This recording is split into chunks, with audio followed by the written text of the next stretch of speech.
Hello everyone. Hello everyone. সকলোকে পুনৰবাৰ স্বাগতম জনাইছো মোৰ ইউটিউব চেনেললৈ আশা কৰিছো সকলো ভালে আছে আজি আকৌ এটা ভিডিও লৈ আহিছো এবাৰ ভিডিওটো অকমান বেটৰি কম আজি আমাৰ ধুনে কিবা এটা বনাই আছে তুমি কি বনাই আছা এটো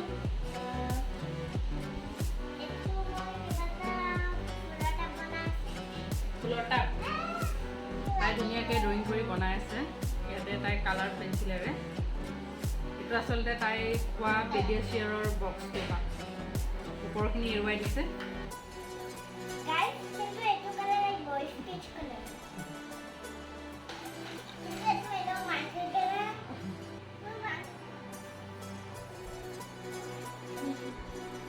ডাঙৰ গলা একো নহয় বনাই থাকা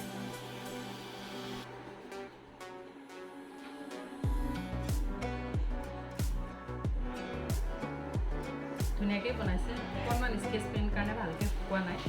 এতিয়া অকণমান শুকাবলৈ দিলে ভাল হ'ব যিহেতু সৰু পোৱালি তাইহে আমনি পালে চাগে অকণমান কৰি তাই উঠি গ'ল ক'লে কালিলৈ বনাম আকৌ মই নেক্সট ভিডিঅ'ত আপোনালোকক দেখুৱাই দিম বাৰু সম্পূৰ্ণ লুক অকণমান শুকাব দিব লাগিব এয়া বেয়া হৈ গৈছে যে একো নহয় দিয়া আমি ফাইনেল লুকটো কালিলৈ বনাম ন এতিয়া পঢ়িব লাগিব হয়নে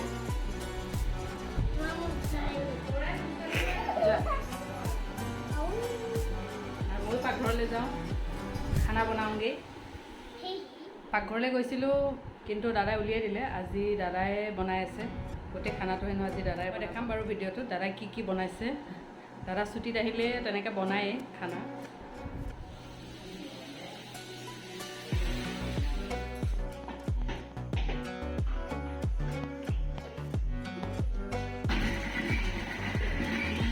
যোগাৰখিনি দাদাই নিজেই ৰেডি কৰি লৈছে এয়া হ'ল পিঁয়াজৰ পেষ্ট টমেটো পিউৰি আৰু লগতে এয়া জিঞ্জাৰ গাৰ্লিক পেষ্ট আৰু গ্ৰীণ চিলিও দিয়া আছে বাৰু এয়া হ'ল বইল আলু তাৰপিছত এয়া হ'ল বইল ডিম তাৰমানে দাদাই আজি ডিমৰ তৰকাৰী বনাব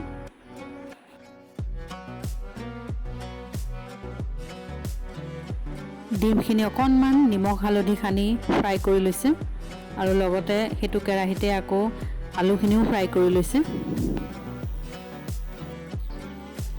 এয়া গৰম তেলত অকণমান গোটা জিৰা দি দিছে তাৰপিছতে আদা নহৰু পেষ্টখিনি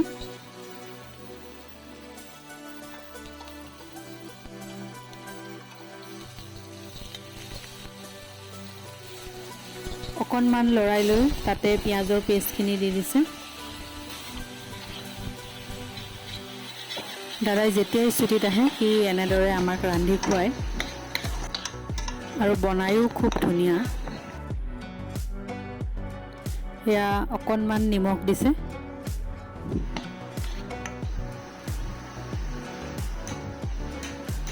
এয়া অকণমান গৰম মছলা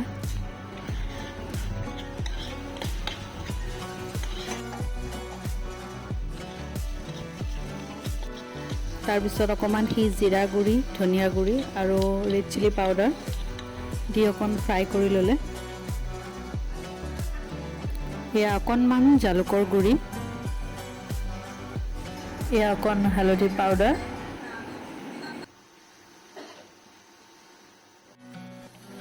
আৰু লগতে এয়া টমেটোৰ পিউৰিখিনিও দি দিছে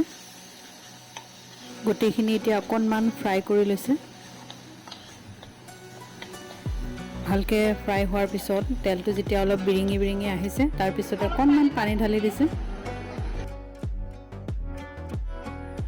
পানীখিনি অকণমান উতলি অহাত তাতে আলু ফ্ৰাইখিনি দি দিলে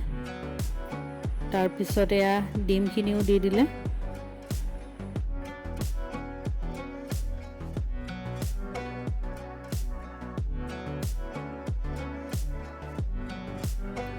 ডিম আৰু আলুখিনি দিয়াৰ পিছত অকণমান উতলিবলৈ দিলে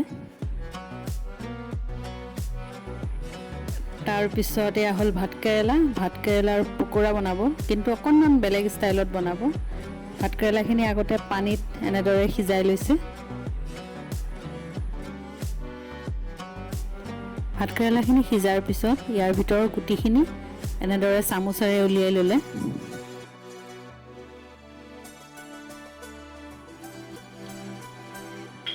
গুটিখিনিত এতিয়া অকণমান নিমখ,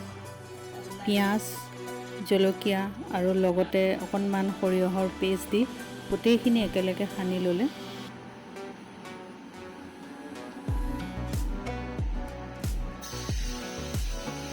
এই মিশ্ৰণখিনি এতিয়া অকণমান ফ্ৰাই কৰি ল'ব।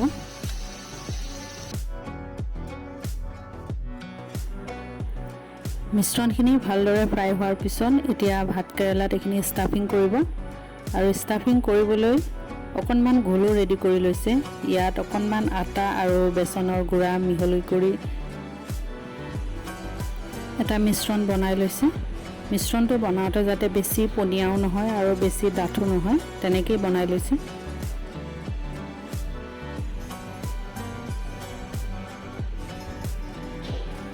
সকলোখিনি এনেকৈ ৰেডি কৰি লৈছে।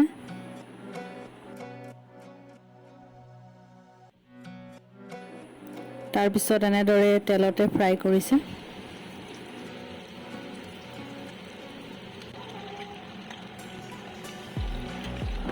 প্ৰায় হৈছে।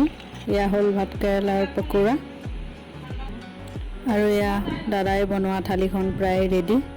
চ' ভিডিঅ'টো চাই কেনেকুৱা পালে কমেণ্টত জনাব আৰু যদিহে ভাল লাগিছে তেতিয়াহ'লে চেনেলটো লাইক আৰু ছাবস্ক্ৰাইব কৰি দিব।